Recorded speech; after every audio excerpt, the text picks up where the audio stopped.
Every year, thousands of new books are published, and I wanted to find out which ones were the most viral so that I could read them myself and see if they're worth the hype. There are so many books I could choose, and I feel like I honestly have read a lot of the books that have gone viral so far in 2023. Happy Place, Fourth Wing, Divine Rivals, the new Riley Sager book, but there's so many more books, so I'm gonna choose a few more and see if they're viral for a reason. Starting off with an author who just recently got hyped up in 2022, and she has this new book coming out in November of 2023. Betting on You by Lynn Painter. I was gonna go grab her other book, but I never have any of my favorite books because I loan them out to people. But Lynn Painter wrote Better Than the Movies. It's a young adult romance, and it is one of my favorite books of all time. This is another young adult romance, and it comes out this November of 2023, but she sent me an early copy because she's so nice, and I love her. Look at how cute this cover is. So I'm gonna read this because I know there are so many fans of Better Than the Movies and all of her other romance books. So when this one comes out, I'm sure so many people are excited to read this one, as am I. This one is about Bailey and Charlie. Bailey's parents are going through a divorce. She meets Charlie on a plane, and then a year later, they're accidentally co-workers. So let's give it a whirl, shall we? It also came with this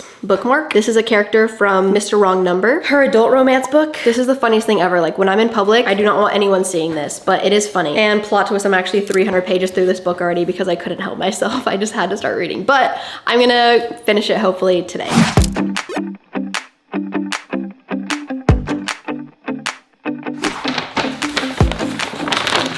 I got a refreshment.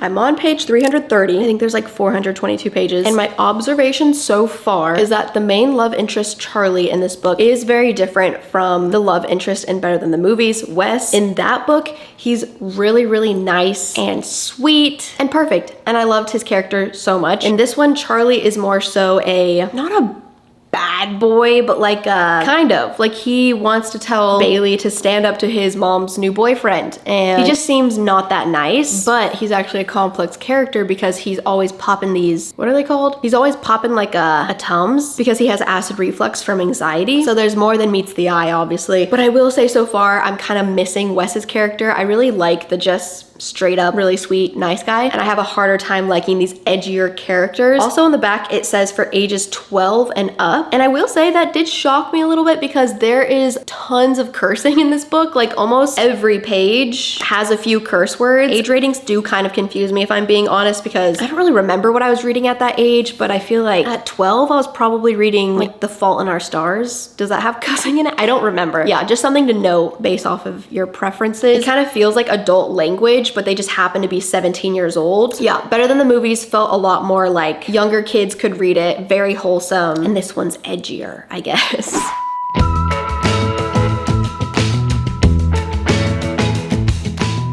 Reading this book, but I got to the acknowledgements, and just for fun, because I'm in the acknowledgements of The Do-Over and The Love Wager, I think. This is so crazy. She put me in the acknowledgements again for this book, which is so nice.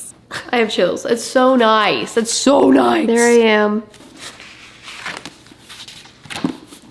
It's so kind. This book was so cute. I feel like I would like it even more if I reread it because seeing Charlie's character progression at the end of the book makes me want to go back and read it with that in mind, because I'm not gonna lie, I didn't like Charlie that much at first, and then at the end I completely loved him. I love this book. Her books are so cute. I want her to write young adult romance forever. They're like my favorite things in the world. I highly recommend it. There's no spice, no explicit scenes. I think I'm gonna give it like a 4.25 stars or like a 4.5, which is a super high rating. That means that you should read the book if you love young adult romance. And I feel like Bailey's struggles with her parents was very realistic, and I liked that aspect of the story as well. Her mom is remarrying after the divorce, which is difficult for her to go through, and it was very layered. Like, she also has this best friend, and her best friend has this other little storyline. Just another banger from Lynn Painter, okay? I love her. I feel like her specialty is writing scenes that are super fun, and there's just always action to be reading. She doesn't just tell you things, she just shows you the relationship happening, and that's what makes them so good. So her books will just always be in like this upper category for me of books that are just like the books that I love to read. So starting this video off with a banger, of course, because I just love Lynn Painter.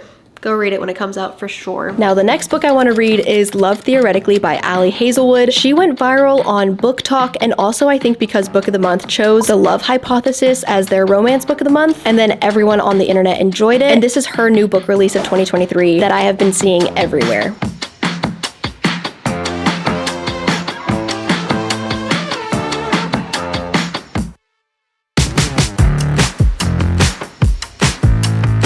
Good morning. I got to page 300 last night. I think that means I read 250 pages yesterday, which is crazy. I haven't read that much in a day in a long time. Her books are just, they do that to you. This is actually an amazing experience for me because I've been having a lot of books that I've been reading where I'm constantly wanting to check my phone or I'm constantly checking what page number I'm on, and this one was making me forget to check the page number. I was fully immersed in the book and I just have been craving that for so long. I just haven't really been fully immersed in a while, and her writing is genuinely so good, especially even having my hand at trying to write a few romance scenes. Very few of them, but just trying to. If you try it once, you just realize how difficult it is. And then I feel like it gives your appreciation for people who can write well. It just goes up. It's insane what they do. If this is like the first romance book you read, you probably think that everyone can write like this, but then you read more and you realize she's very talented. And how she writes books is very difficult, and she's very funny. She said that this is her book that has the most science in it, and actually I'm really enjoying that aspect of the book. The politics of her world and her trying to get a job is a really big part of this book, and I'm really enjoying it a lot. I don't know how many pages I have left, but 384. I'm on 306. That leaves me with 78 pages. 78 pages. I'm gonna finish it.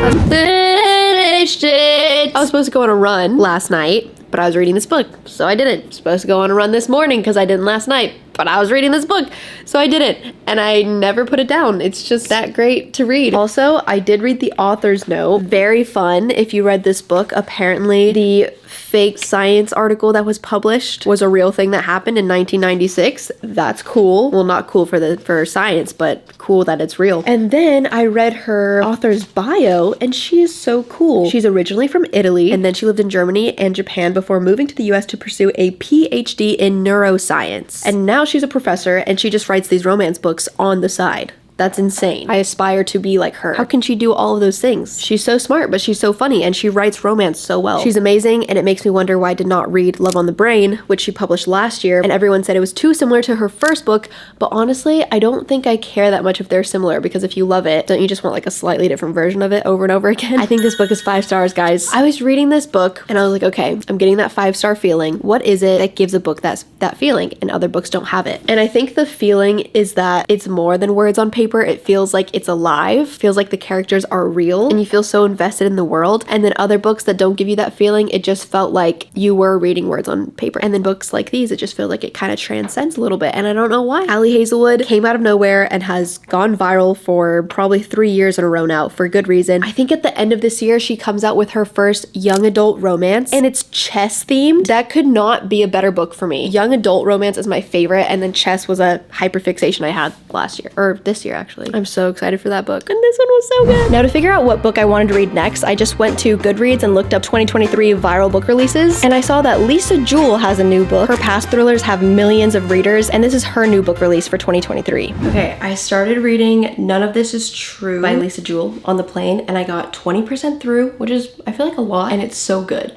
so far. I like it way better than And Then She Was Gone by her so far. Her books are dark. The feeling that I got from reading her book last time was that it was such a good book. Crazy plot twist, but I felt so dark after reading it. And this one is still dark, but it's just very interesting. And vibes are so off just right from the start, but to the point where you need to keep reading, which is exactly what I was in the mood for. So I can tell she's a really good author, and this is why she has so many readers. And I'm hoping I don't get that weird dark feeling after reading this book. I'm gonna keep reading it. None of This Is True is about 2 women who are turning 45 years old, and they're birthday twins. So they were born on the same day, and they happen to be in the same pub on their birthday. One of them is Alex, who has a podcast where really cool women come on and share their stories. And Josie, the birthday twin, she thinks her life is going to take a turn for the better, and that her life should now be documented on Alex's podcast. But little does Alex know that her podcast is going to become a true crime case. I finished None of This Is True by Lisa Jewell. I went and bought it after I read it on Kindle because I actually love this cover. Thriller covers are very hit or miss for me. Take the hat off. This book was so good. I think it's one of the best thrillers I've ever read. Yeah, I mean, definitely one of the best thrillers I've ever read. I think The House Across the Lake by Riley Sager is just my top favorite for whatever reason. I don't know why, but this one is a very close second. From the second that you read the first page, there's never a point in the book where you're like, oh, this is a good time to stop and just put it down. You just want to read the entire thing, and that is exactly what I was hoping for. It's super intriguing. All of the characters I feel like were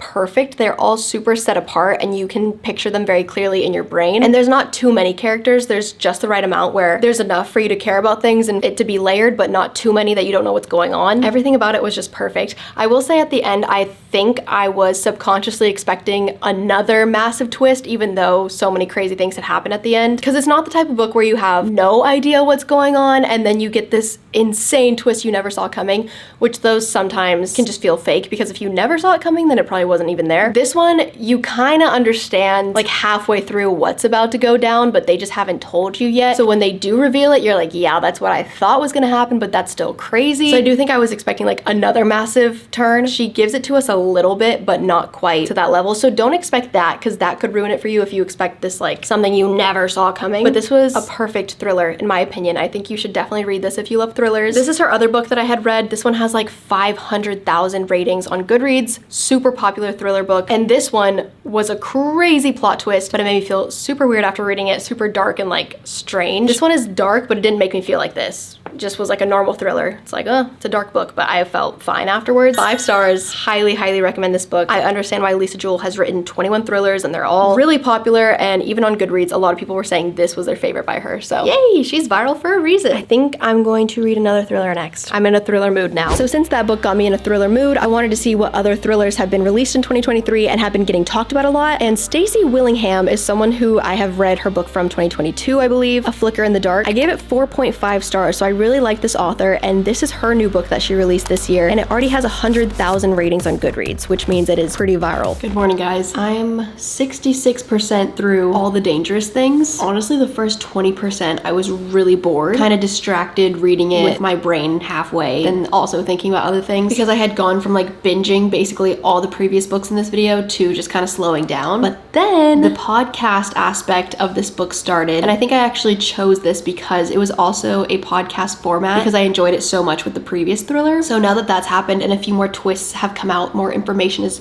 flowing, it's much more interesting, and I definitely want to know what happened. And I'll be curious if there is a big plot twist, because it feels like a pretty straightforward thing so far. We just don't know what it is, but I feel like we're supposed to know what it is. So I'm excited to see what the reveal is.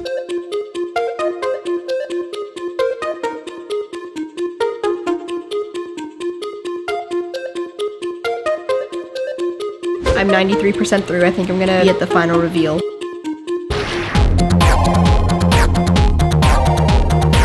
Okay, I just finished it. I don't know what to think. My first initial thought is that it felt like one of those epilogues that they explain plot points that you're reading the entire book for within a few sentences. And you're like, I just spent like 300 pages waiting for the answer, and then the answer came to me in one sentence. I don't know if I'm satisfied with that. My gut is telling me that I didn't really like it that much, and it's like a 3.5 star. It was kind of sad to read and I got bored sometimes. I think I'm gonna give it 3.5 stars. It was fun to figure out, but I'm not that satisfied, and I'm kind of excited to move on. So dang, her previous book I gave 4.5 stars, so this is a pretty different rating. Well. We've now completed 4 more books that were released in 2023 and have gotten a lot of hype. Amazing book. 2 5-star reads back to back, and then just an okay book. But a lot of the other viral books that came out this year that I've read have been 4 to 5 stars. So is reading viral books worth it? I think yes.